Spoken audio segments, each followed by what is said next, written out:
Axşamınız xeyir, necəsiniz?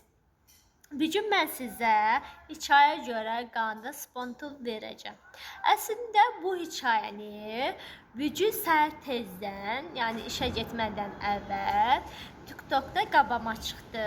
Bu hikayəni çox bəyəndim. Mən dedim ki, bu niyə qanda spontan hekayəsi olmur? Və sizə bu hikayə danışacağım. Siz qərar verin ki, bu hikayə doğrudan da qanı spontan olar mı, olmasın? Direktim videomun altında yazarsınız lütfen. Nəsə, başlayıram. Hikayəmə 10 dəqiqəyə vaxt qurmuşam. Ümid edirəm ki, vaxt qalar. Başlayıram. Bir sevgili olurlar.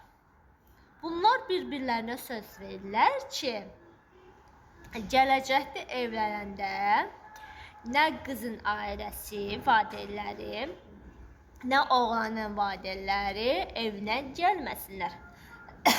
Üzülü sayın. Bir müddət keçəndən sonra bu sevgililər evlənirlər və bir müddətdən sonra oğlanın ailəsi, valideynləri, yəni qapını döyür, qızın yəni qız şeyə baxır, qapıdan dürbünə baxır, görürlər ki, oğlanın valideynləri gəlir. Qızın oğlan soruşur kimdir, dedi valideynlərində. Axı biz söz vermişik ki, bir-birimizə valideynlərimiz gəlməyəcək. Dedi yaxşı, açmayaq qapını. Oğlan valideynləri bir müddət gözləyəndə sonra çıxır gedirlər. Bir həftədən sonra, bir həftə, 2 həftədə bilmirəm müddəti, bir müddətdən sonra qızın valideynləri gəlir. Oğlan baxır eyndə, qapına, dürbünə baxır. Qız soruşur ki, kimdir? Deyir ki, sənin valideynlərində. Sən bir-birimizə verdiyimiz sözü unutmayaq. Yaxşı. Qız oturur, əslində yerdə belə bu vəziyyətdə oturur, ağlamağa başlayır. Oğlan deyir ki, nə olub, niyə ağlayırsan? Deyir ki, mən valideynimi qapıya qoya bilmərəm. Onu qapını açıb, onlar içəri daxil olmalıdır. Onlar məni böyüdüblər. Yəni vicdanı ələ vermir. Qıya bilmir valideynlərinə. Oğlan deyir ki, yaxşı. Bu dəfəli gəlsinlər, amma heç vaxt gəlməsinlər. Oğlan, qız razı olur, oğlan qapını açır və daxil olurlar. İçəri daxil olurlar. Üstündə bir il keçir. Bunları bir oğulları olur. 2 il keçir, 2-ci oğlu olur. 3 il keçir, təzə 3-cü oğlu olur. 4-cü il keçəndə sonra bir qızı olur.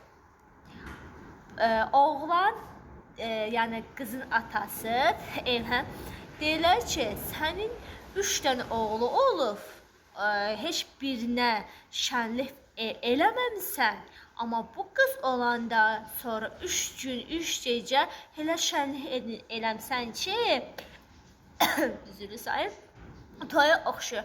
Bunun sirri nədir? Yəni, kabab çəkmisən, qoyun kəsmisən, bunun sirri nədir? Deyir ki, heç bir sir yoxdur.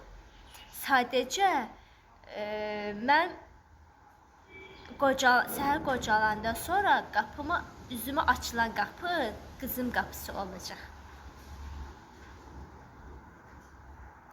Sizcə bu hikayədə nə başa düşdünüz? Yəni, nə demək istəyir? Mən bircə təkbiş başa düşdüm. Təkcə şey. Qız uşaqlarımıza sahib çıxaq. Qız uşaqları oxumağa layiqdir. Əlinə diplomlar layiqdir. Nişan üzəyə layiq deyil. Təəssüf ki, qınaq içindəki valideynlər qız uşağını orta məktəbdə 9-cu sinifdə çıxarırlar və məcburi evləndirirlər. Çox təəssüf ki. Mən demirəm ki, evlənməsinlər. Təbii ki, evlənmə haqqı var, hüquqları da var. Amma 18 yaşdan sonra və diplom lazımdır. Diplom olmazsa da sənət lazımdır. Çünki hər bir qız oxumalıdır.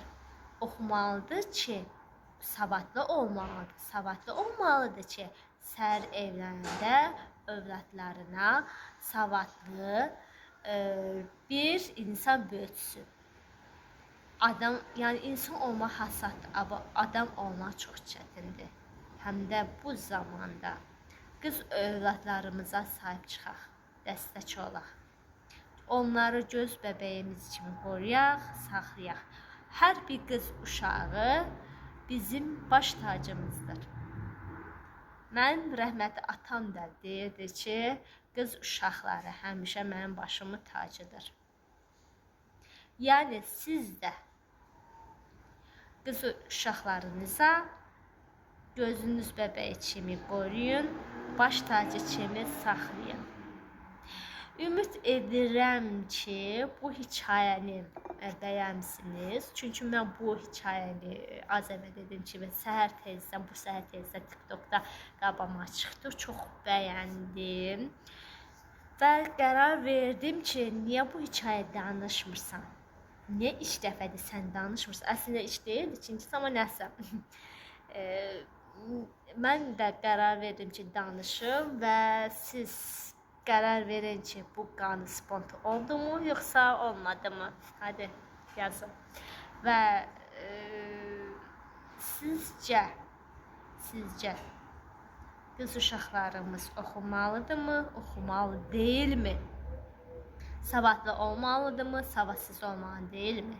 Siz onu yazınız, xahiş edirəm. Yəni qız uşaqlarına haqqında nə düşünürsünüz?